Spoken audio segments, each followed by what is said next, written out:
है गाइस, मैं एक बार फिर से आ गया तुम्हारा भाई शाहरुख शेख। तो आप सबका वेलकम किया जाता है हमारे यूट्यूब चैनल पे। गाइस, तो आज का टाइटल और थंबनेल आप सब लोगों ने देख लिया होगा, तो आपको पता होगा कि आज मैं किस रिलेटेड बात करने वाला हूँ, किस टॉपिक के ऊपर बात करने वाला हूँ। तो गाइस, आज का जो टॉपिक है हमारे विवेक ओबेरॉय और सलमान खान के बीच में, उनके बीच में क्या कुछ हुआ था, क्या कैसे हुआ था, तो वो सब हम जानने की कोशिश करेंगे और देखते हैं इसके अंदर हमें क्या कुछ नया देखने को मिलता है, क्या कुछ स्पेशल देखने को मिलता है। तो बिना टाइम वेस्ट कोई वीडियो को शुरू करते हो। चैनल पे जो नए प्लीज चैनल को जरूर सब्सक्राइब कर लेना।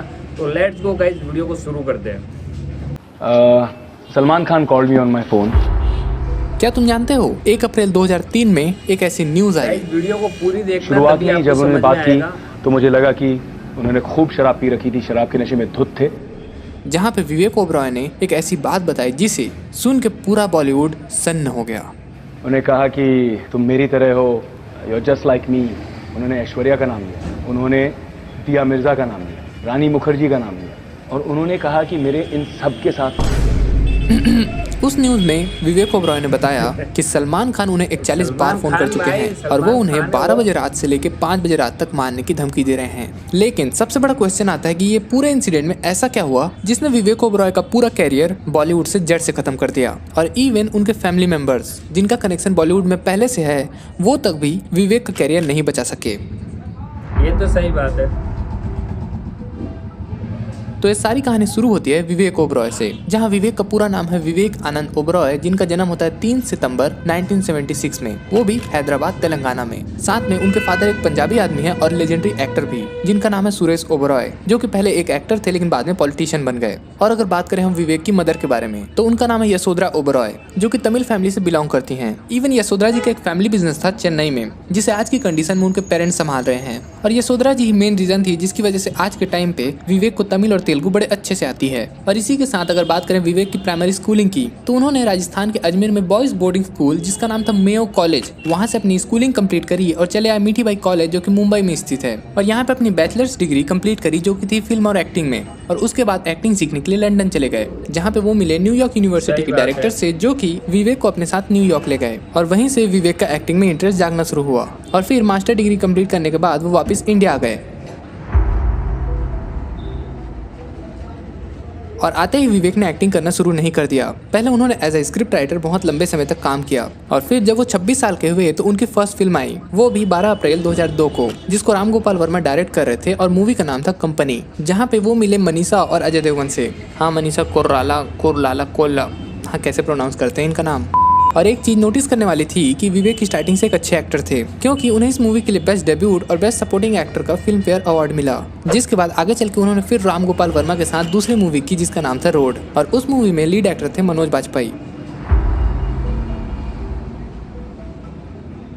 और फिर ऐसी मूवी आई जिसने विवेक का कैरियर चालू कर दिया और मूवी का नाम था साथियां, जिसको यशराज फिल्म में प्रोड्यूस किया था 20 दिसंबर 2002 में। और इस मूवी के लिए उन्हें बेस्ट एक्टर के लिए नॉमिनेट भी किया गया था फिल्म फेयर में। और उस टाइम के हिसाब से ये विवेक के लिए बहुत बड़ी अचीवमेंट थी, क्योंकि जहां दूसरे दिग्गज एक्टर्स को कई मूवी करने के बाद कोई एक मूवी हिट मिलती थी, वहीं पे विवेक आते ही हिट पे हिट दिए जा रहे थे। इवन लोग उन्हें शाहरुख खान के साथ कंपेयर करते थे, साथ में उन्हें नेक्स्ट बिग थिंग भी कहा जाता था। लेकिन फिर प्रॉब्लम आ गई, जो कि थी ऐश्वर्या राय। तो ये पूरी कहानी को जानने से पहले हमें पहले ये जानना होगा कि सलमान खान और ऐश्वर्या राय डेट कब कर रहे थे। गाइस, वीडियो को पूरी देखना, तभी आपको समझ में आएगा।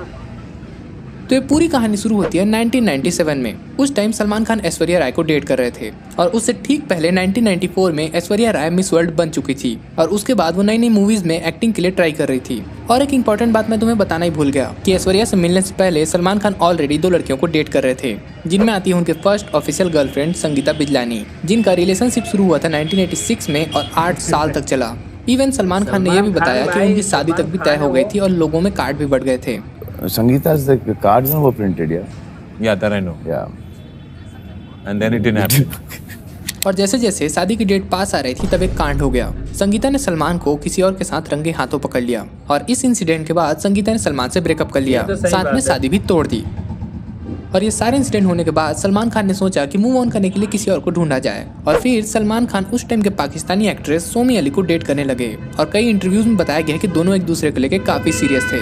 लेकिन एक और प्रॉब्लम आ गई और किसको क्या पता था कि ये सारे प्रॉब्लम का दुख आखिर में सोमी अली के सर पे पड़ेगा, क्योंकि ये उस टाइम की बात है जब सलमान खान एक इवेंट पे गए थे। वो एक मूवी का इवेंट था जहाँ पे एक मूवी की सक्सेस पार्टी चल रही थी, जिसमें सारे नए एक्टर्स, पुराने एक्टर्स और दिग्गज एक्टर्स सारे लोग आए थे, जहाँ पे ऐश्वर्या राय भी आई थी। और जब सलमान खान ने ऐश्वर्या राय को पहली बार देखा वो उन्हें पसंद आ गई। इवन ऐश्वर्या राय ने ये सारी बातों को अपनी बुक हॉल ऑफ फेम में खुद बताया हुआ है कि सलमान खान ने 1997 में मंसूर खान की फिल्म बस इसलिए रिजेक्ट कर दी क्योंकि उस फिल्म में सलमान खान ऐश्वर्या के भाई बनने वाले थे और उस मूवी का नाम था जोश। इवन सलमान खान ने उस मूवी के प्रोड्यूसर जिनका नाम था रतन जैन, उनको ये तक बोल दिया था कि क्यों यार मेरे को इसका भाई क्यों बना रहे हो। और क्या तुम जानते हो कि सलमान खान ने जब मूवी को रिजेक्ट कर दिया तो वो मूवी कुछ टाइम के लिए डिले हो गई, जिसके बाद सलमान खान को रिप्लेस करके मूवी को सन 2000 में फिर से रिलीज किया गया। और इसके बाद भाईजान को ऐश्वर्या का बुखार चढ़ गया क्योंकि सलमान खान ऐश्वर्या को लेकर इतने सीरियस हो गए थे कि वो हर प्रोड्यूसर को बस यही बोलते थे कि तुम मेरे अपोजिट में ऐश्वर्या को भी ले लो। और सबसे बड़ी चौंकाने वाली बात ये थी कि जहाँ पे ऐश्वर्या राय को मूवी नहीं मिल रही थी वहीं पे सलमान के दोस्त संजय लीला भंसाली ने ये रिस्क ले लिया और उन्होंने सलमान और ऐश्वर्या को एक ही मूवी में रखा जिसका नाम रखा हम दिल दे चुके सनम, जो कि आई थी 18 जून 1999 में। और देखते ही देखते शूटिंग स्टार्ट हो गई और दोनों आपस में क्लोज आ गए। इवन सलमान खान जिस दिन ऑफ शूट होता था उस दिन भी ऐश्वर्या के साथ अपना टाइम स्पेंड करते थे। और ये सारी बात सोमी अली को पता चल गई कि सलमान किसी और के साथ बहुत ज़्यादा टाइम स्पेंड कर रहे हैं। और इसका भी एक रीज़न था क्योंकि एक दिन सोमी अली अपने घर से निकल के सलमान के घर उनसे मिलने पहुंची, जहां पे सोमी ने देखा कि सलमान तो घर पे मौजूद नहीं है लेकिन ऐश्वर्या राय सलमान के घर में मौजूद है। और ये सारे इंसिडेंट कई बार रिपीट हुए क्योंकि ऐश्वर्या राय सलमान के घर में अक्सर आना जाना करती थी। और ये सारी बातें सोमी अली को अच्छी नहीं लगी और आखिरी में सोमी अली ने हार मान के 1999 में सलमान से ब्रेकअप कर लिया। और सोमी ने ब्रेकअप के बाद सलमान को क्या देश छोड़ के ही चली गई, फ्लोरिडा में शिफ्ट हो गई। लेकिन इससे कुछ खास फर्क पड़ा नहीं और ये बात दब गई, जिसके बाद ऐश्वर्या और सलमान आपस में और क्लोज आने लगे। लेकिन दोनों की खुशी ज्यादा दिन तक नहीं चली क्योंकि ये सारी बातें कि ऐश्वर्या सलमान के साथ अपना टाइम स्पेंड करती है, ये सारी बात ऐश्वर्या के घर में पता चल गई, जहाँ पे ऐश्वर्या के फादर ने सलमान और ऐश्वर्या के रिश्ते को साफ साफ इनकार कर दिया। इवन ऐश्वर्या के फादर ने ऐश्वर्या को मना भी किया था कि वो सलमान से ना मिले, बट स्टिल ऐश्वर्या ने उनकी बात नहीं मानी और वो घर छोड़कर चली गई। और ये सारे इंसिडेंट के बाद ऐश्वर्या ने मुंबई लोखंडवाला में एक अपार्टमेंट ले लिया और उसके बाद ऐश्वर्या ने वहीं पर रहना शुरू कर दिया। और जैसे ये सारी बातें सलमान को पता चली वो रात के 3 बजे ऐश्वर्या के दरवाजे पे पहुंच गए और तेज तेज दरवाजा को पीटने लगे। और साथ में सलमान धमकी भी दे रहे थे कि अगर दरवाजा नहीं खोला तो मैं इस बिल्डिंग से कूद जाऊंगा। लेकिन ऐश्वर्या ने दरवाजा नहीं खोला और सलमान खान रात भर दरवाजा पीटते रहे। और इवन सलमान खान उस टाइम इतने गुस्से में थे कि आस पड़ोस के लोग भी ऐश्वर्या की मदद के लिए नहीं जा रहे थे। और तेज तेज दरवाजा पीटने की वजह से सलमान के हाथों से खून तक निकलना शुरू हो गया था, जिसके बाद आखिरी में ऐश्वर्या ने हार मान के दरवाजा खोला और सलमान खान सुबह 8 बजे तक ऐश्वर्या के साथ ही रहे। और बताया जाता है कि सलमान खान उस दिन ऐश्वर्या को शादी के लिए पूछने गए थे, लेकिन ऐश्वर्या ने उस टाइम शादी के लिए साफ साफ मना कर दिया। और ये सारी बात पहुंच गई मीडिया तक, जहां पे सलमान खान ने खुद कन्फेस किया कि मेरी गलती है, मुझे उनके घर में रात में नहीं जाना चाहिए था। और ये सारे इंसिडेंट के कुछ दिन बाद सलमान और ऐश्वर्या की फिर से लड़ाई हो गई और इसका पूरा रीजन था कि सलमान को गुस्सा आ गया क्योंकि ऐश्वर्या उन्हें उस ढंग से प्रपोज नहीं कर रही जैसे सलमान चाहते थे। फिर आया कहानी में ट्विस्ट क्योंकि सोमी अली ने सलमान को फोन लगाया और उसका रीजन था कि सोमी अली के फादर बहुत ज्यादा बीमार थे और वो चाहती थी कि सलमान उनकी मदद करें, जिसके लिए सलमान ने बिना ऐश्वर्या से पूछे रातों रात फ्लाइट बुक करके फ्लोरिडा चले गए। और जब सलमान खान वापस आए तो ये सारी बात ऐश्वर्या को पता चली, जिसके बाद ऐश्वर्या को बहुत गुस्सा आया क्योंकि इस रिलेशनशिप में उनकी बस लड़ाइयाँ ही लड़ाइयाँ होती जा रही थी। और इवन वो जिस लड़के को पसंद कर रही है मतलब सलमान को, वो अभी भी अपनी एक्स के साथ बात कर रहा है। और फिर सलमान खान ने ऐश्वर्या से माफी मांगी और आखिरी में बहुत लंबी बातचीत के बाद झगड़ा शांत हो गया। इन शॉर्ट बात सुलझ गई। फिर ये सारे इंसिडेंट के कुछ टाइम बाद ऐश्वर्या अपनी दूसरी मूवी कुछ ना कहो की शूटिंग कर रही थी, जिसके मेन लीड में अभिषेक बच्चन थे। हाँ, एक और इम्पोर्टेंट बात कि इस मूवी के दौरान अभिषेक बच्चन और ऐश्वर्या दोस्त बन गए थे। तो जब कुछ ना कहो की शूटिंग हो रही थी तब सलमान अपनी कार में पहुंचे शूटिंग के सेट पे, वो भी गुस्से में, और उतरते ही उन्होंने सुभाष घई को थप्पड़ मारा और साथ में पूरे सेट को तबाह कर दिया। और ऐश्वर्या को बीच शूटिंग के दौरान अपनी कार में बैठने को कहा और ऐश्वर्या ड्रामा क्रिएट नहीं करना चाहती थी तो वो सलमान के साथ चुपचाप बैठ गई। और ये सारे इंसिडेंट के कुछ टाइम बाद मतलब 2002 में ऐश्वर्या जब अवार्ड लेने आई और तब उनके हाथ में एक फ्रैक्चर हो गया था, जिसके बाद पूरे मीडिया और लोगों ने सलमान पे उंगली उठाई कि उन्होंने ऐश्वर्या के साथ गलत व्यवहार किया है। बट स्टिल ऐश्वर्या ने सारी चीजों को कवर अप करते हुए इंटरव्यू में कहा कि मैं सीढ़ी से नीचे गिर गई थी और मेरा क्या, अगर कोई दूसरा आदमी भी गिर जाता सीढ़ी से तो उसके साथ भी ऐसा ही होता, इसमें सलमान ने मेरे साथ कुछ नहीं किया।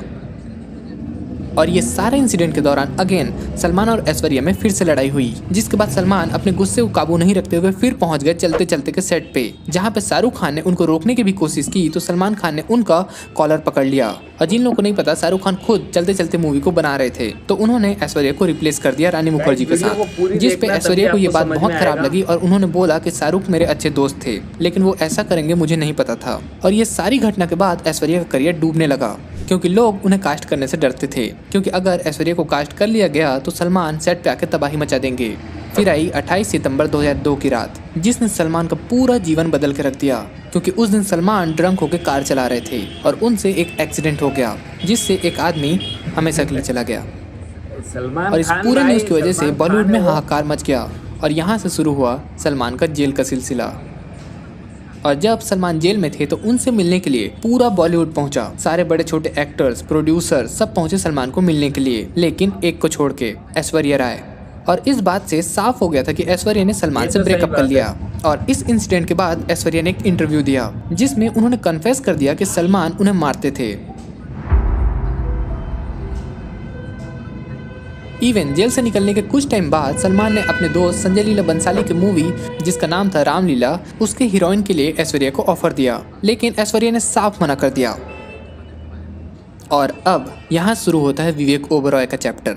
तो बात है 2003 की, जब ऐश्वर्या पहली बार मिलती हैं विवेक से एक मूवी के सेट के दौरान जिसका नाम था क्यों हो गया ना। और धीरे धीरे मूवी की शूटिंग के दौरान दोनों आपस में क्लोज आ गए, और जहाँ पे विवेक अपने इस रिलेशनशिप को अपने फ्रेंड्स, फैमिली या फिर मीडिया के सामने खुल के बोल रहे थे, Are you seeing Aishwarya Rai? Yes. वहीं पे ऐश्वर्या ने आज तक कभी विवेक के साथ अपनी इस रिलेशनशिप को कभी एक्सेप्ट नहीं किया। Wonderful. Why does she never admit to it? I don't think you asked her that on the show. Of course I. सही बात बट है। स्टिल दोनों एक साथ थे। बट एक प्रॉब्लम हो गई, जहाँ पे विवेक और ऐश्वर्या दोनों आपस में क्लोज आते जा रहे थे, वहीं पे सलमान को ये चीज़ अच्छी नहीं लग रही थी, और ये सारे चीज़ों का गुस्सा सलमान के द्वारा विवेक पे एक दिन फटने वाला था। और फिर वो रात आई जिसने विवेक ओबरॉय का पूरा कैरियर बॉलीवुड का हमेशा के लिए ख़त्म कर दिया। और इस पूरे न्यूज़ में विवेक ने वो सारी बातें बताई जो सलमान उन्हें रात भर से टॉर्चर कर रहे थे।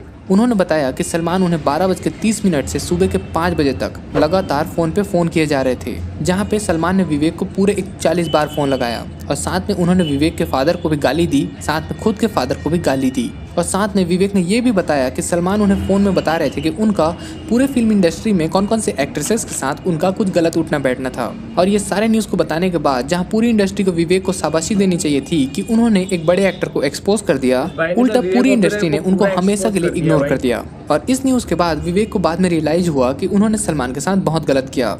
इवन फराह के शो में विवेक ने बताया कि उन्हें सलमान के साथ बैठ के बात करनी चाहिए थी, ना कि न्यूज़ रिपोर्टर्स को बुला के उनकी बेइज्जती करनी चाहिए थी।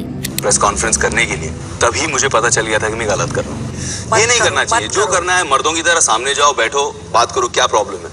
मारना है चलो मारो, मैं भी मार सकता हूँ, मेरे पास भी 2 हाथ हैं, खत्म करो। फिर आया दूसरा क्वेश्चन, जहाँ पे फराह ने पूछा कि जिसके लिए विवेक ने स्टैंड लिया, मतलब ऐश्वर्या राय, क्या उन्हें विवेक के एफर्ट्स की कदर है? जिस पे ऐश्वर्या राय ने साफ बोल दिया कि विवेक इमेच्योर है, उन्हें सिचुएशन को हैंडल करना नहीं आता। उन्होंने कभी आपको थैंक यू बोला या अप्रिशिएट हुआ ये जेस्चर? नहीं हुआ, ये भी नहीं हुआ? नहीं हुआ, नहीं हुआ। क्या मतलब? बाद में उल्टा ये हो गया था कि भाई तुम बड़े इमेच्योर हो। और ये सारी चीज़ों के कुछ टाइम बाद ऐश्वर्या और विवेक का ब्रेकअप हो गया, और ये सारे इंसिडेंट के बाद विवेक अपनी लाइफ के सबसे लो मोड में चले गए, क्योंकि ये सारे इंसिडेंट की वजह से विवेक के सबसे अच्छे दोस्त उस टाइम के सोहेल खान, उनसे भी उनकी दोस्ती टूट गई। कहा जाता है कि आज तक सोहेल खान ने उस न्यूज़ के बाद विवेक से कभी बात नहीं की। बट इसके साथ विवेक को एक और मौका मिला था अपने बॉलीवुड कैरियर को रिवाइव देने का, लेकिन विवेक उस टाइम अपने लाइफ के सबसे लो फेज में थे, और उस वजह से उन्होंने वो सारी मूवी रिजेक्ट कर दी। बाय द वे, क्या तुम्हें पता है कि विवेक ने अपनी लो फेज में कौन कौन सी मूवी रिजेक्ट करी? मुन्ना भाई MBBS, बंटी और बबली, हम तुम, ऐसी बहुत सारी हिट मूवीज थी जिसको विवेक ने रिजेक्ट कर दिया।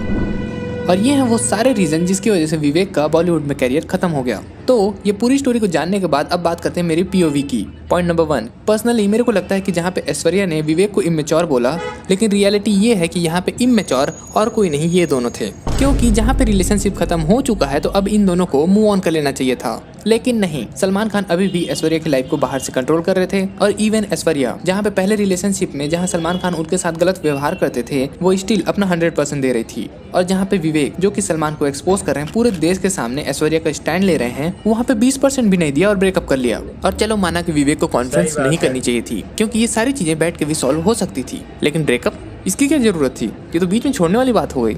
पर्सनली जब मैं इस स्टोरी के बारे में पढ़ रहा था, विवेक और सलमान खान की कंट्रोवर्सी के बारे में, पर्सनली मेरे को फील हुआ कि विवेक के साथ बहुत ज्यादा हो गया। इस लेवल का नहीं होना चाहिए था। मैं एक दिन शूटिंग करके घर आ रहा था, शूट आउट के लिए शूटिंग कर रहा था, और घर आ रहा था और घर आया और I saw my mother crying and like a baby, you know, my mother who was my strength and जो मेरे हमेशा मेरी शक्ति हैं, मेरे आशीर्वाद हैं, बच्चे की तरह रोने लगी। कहने लगी कि कब तक मेरे बेटे को ऐसे करते जाएंगे, मैं भी माँ हूँ और मेरे बेटे के बारे में कह रहे हो तो मुझे कैसे लग रहा है। तो वीडियो को यहीं तक रखते हैं। Thank you so much for watching और मिलते हैं तुमसे न्यू वीडियो के साथ। सब्सक्राइब किए बिना मत जाना, चलेगा तो ठीक नहीं होगा।